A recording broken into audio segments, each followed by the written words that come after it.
Assalamualaikum warahmatullahi wabarakatuh. Selamat pagi semua, salam sejahtera untuk kita semua. Bertemu lagi dengan kami kelompok 4. Saya Gilang Gusti selaku moderator. Tentu saja kali ini saya tidak akan sendirian. Di sini saya akan ditemani oleh rekan-rekan saya, yaitu Sakinah Virginia Rijali, Irsam Adi Ramadan, Rina Mawadati, Kalina Almaini, dan Eka Rasoli. Nah, mereka akan bertugas sebagai narator dalam pemaparan materi tentang konseling ego. Nah, untuk teman-teman yang ingin tahu apa itu konseling ego, nah kita akan simak baik-baik tentang pemaparannya. Oke teman-teman, tanpa memakan waktu lama, mari saja kita langsung simak pemaparannya. Pandangan konseling ego terhadap manusia.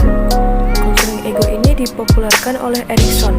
Konseling ego memiliki ciri khas yang lebih menekankan pada fungsi ego.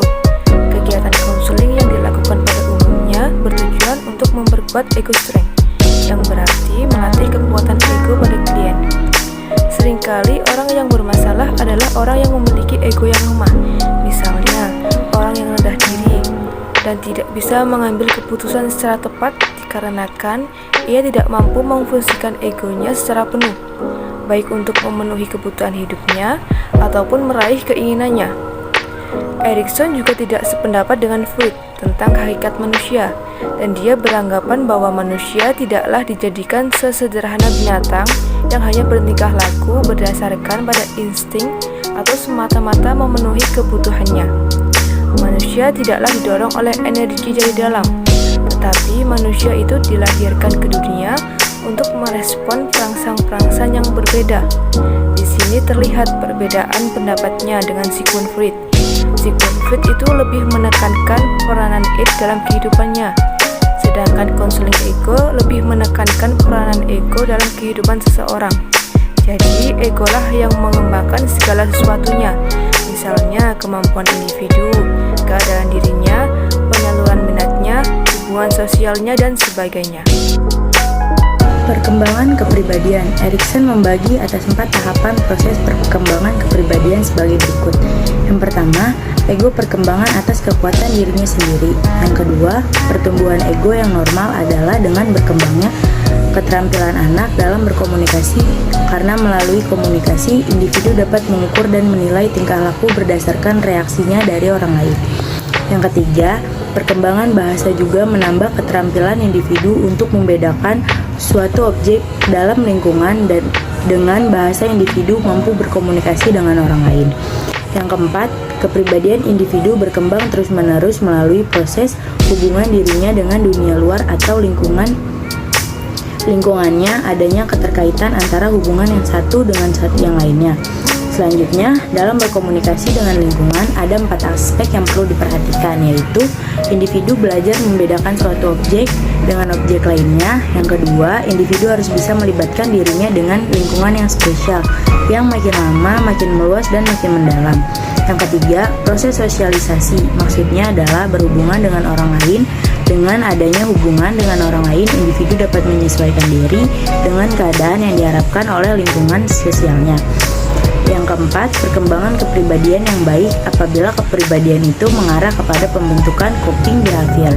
Coping behavior adalah kemampuan atau tingkah laku individu yang dapat menangani suatu masalah secara tepat dan hasilnya baik. Agar coping behavior berdaya guna, maka harus memiliki 2 ciri sebagai berikut.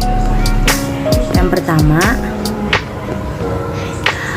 coping behavior merupakan pola tingkah laku yang bertata dengan baik melalui beberapa tahapan, terstruktur, dan bermakna. Contohnya, apabila seseorang mahasiswa membutuhkan sebuah buku dan hanya satu di perpustakaan, dia meminjam untuk difotokopi terlebih dahulu atau mencatat hal yang penting dari buku tersebut. Yang kedua, tingkah laku yang mengandung coping behavior dilakukan secara sadar dan impulsif.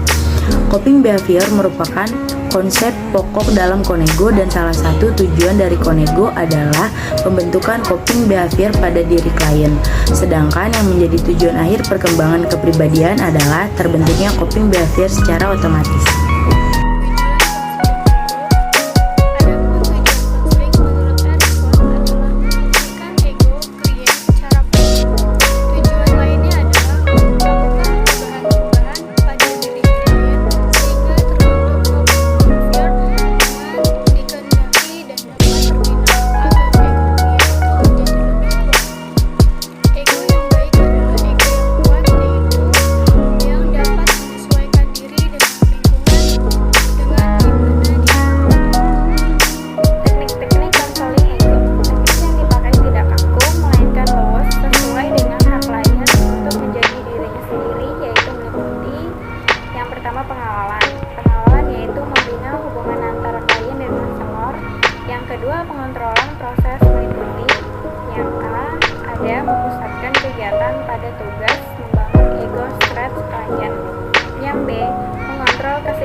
antara ekspresi klien yang bersifat kognitif maupun konatif dalam kurung emosi. Tetapi proses konseling tetap menekankan dimensi kognitif. Yang C. Mengontrol ambiguitas dalam proses konseling. Yang ketiga, ada transparansi, yaitu trans. Dalam konseling ego, transparansi dimaksudkan sebagai perasaan klien yang timbul terhadap konselor. Yang keempat, yaitu ada konser transparan. Kontras itu suatu upaya konselor untuk mencegah munculnya perasaan terhadap klien dan mempengaruhi proses konseling. Yang kelima, ada diagnosis dan interpretasi.